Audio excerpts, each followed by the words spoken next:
Cetus, home to a small pocket of humanity known as the Ostron. Among these people are notable leaders such as Kanzu, Anko, and Saya. But now there is a terrible fate coming that we must prevent. But the question beyond if we can stop it is how this came to pass. The Unum Tower houses much significance to the Ostron, but could it be their undoing? Currently in the world of Warframe, we find ourselves met with a worrying prophecy told to us by Saya. Saya states that a fate dream from Koumei tells of infested devouring Cetus, but she also says that all hope is not lost for the Ostron, for we can enter this fate dream and fight this foe before this fate becomes reality. This fate dream is not explained in detail as to how it's possible, but from what can be gathered, it's similar to the paradox within Duviri, in which we can change fate from within the void. Perhaps Koumei and her fate dreams have a direct connection to the void that allows us to experience time non-linearly in her fate dream, as eternalism dictates is possible.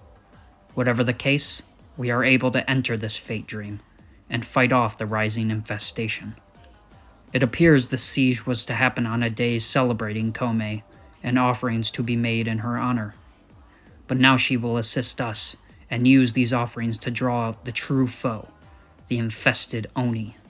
Oni are Japanese demons, and as this update has immense Japanese influence, I believe this is a masterstroke of incorporating Oni into the world of Warframe. After luring out the infested Oni and defeating it, the fate no longer comes to pass, and Cetus is secure. However, in our fight against these infested rising from the ocean, Vahak gloats and says that we cannot stop what comes from within the Unum's walls.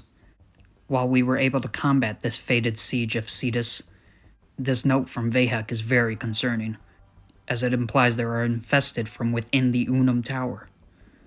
The Unum is one of the most mysterious elements in the world of Warframe, and only in the New War have we known it to truly be a real consciousness, with immense power, including the ability to freeze time.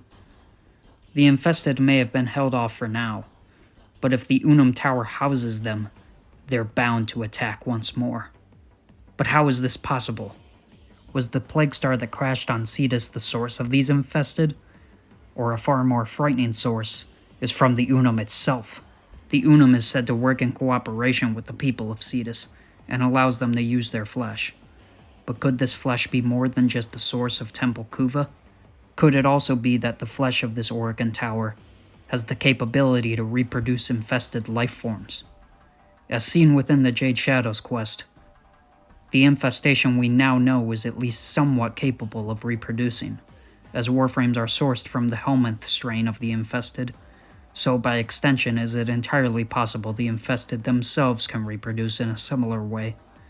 The infestation have seen a renewed focus within the story of Warframe since the Heart of Deimos, and with the Technocyte virus in 1999 posing as a new threat, it is entirely plausible that the infested are also going to be expanded upon beyond the reaches of places like Eris and Deimos.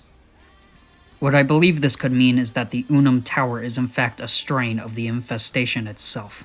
Within the Old War, the Sentients were able to hijack technology, such as advanced machinery, and this is what led the Orokin to develop the infestation, a biological monstrosity that the Sentients would not be able to control.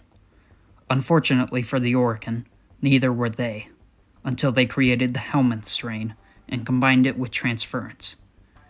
But the precedent of using living matter instead of machinery stands. And what is the Unum? A tower of living flesh, containing within a powerful consciousness. The Orokin likely created towers of living flesh to act as guards for planets like Earth, as explained in Gara's legend, and to prevent sentient control, made these towers from the infestation.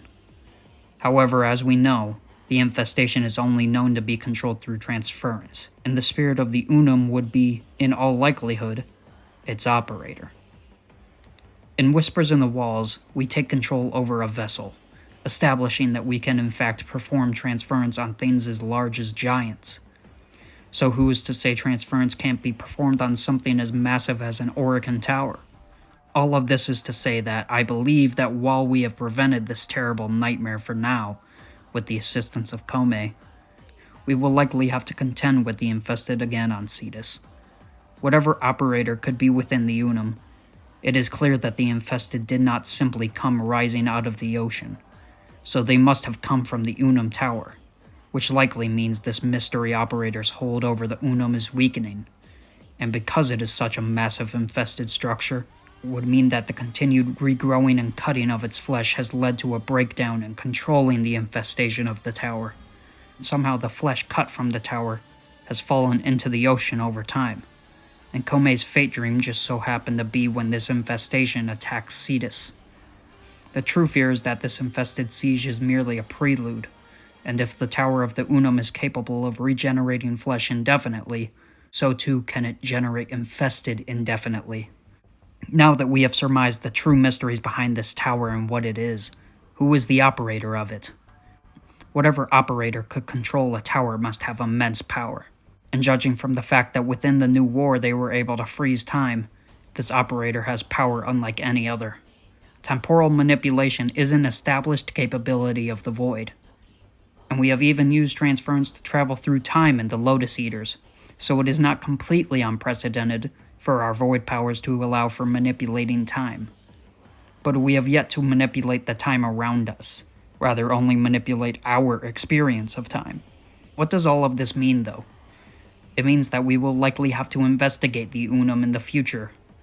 The Unum may be dying, with the infestation leaking from it, and the operator by extension is losing its transference control over the tower, or is themselves dying. Perhaps its operator is in a transference loop as Rel was, or perhaps the operator of the Unum is in even a Tenna, and is another transference-abled entity entirely. Whatever the case, I suspect a potential new area within the Unum for us to venture into, face the infestation, and shape what the fate of the Unum will be. And more than that, what the fate of the Ostron will be. Thank you for watching, and let me know if you wish to see more Warframe theories like this. I'm planning on having more videos to accompany Warframe updates, and while some may be merely analysis of the story content within those updates, some can be like this, and an update may spawn a theory I can craft, from maybe potential new revelations. Thank you again, and goodbye.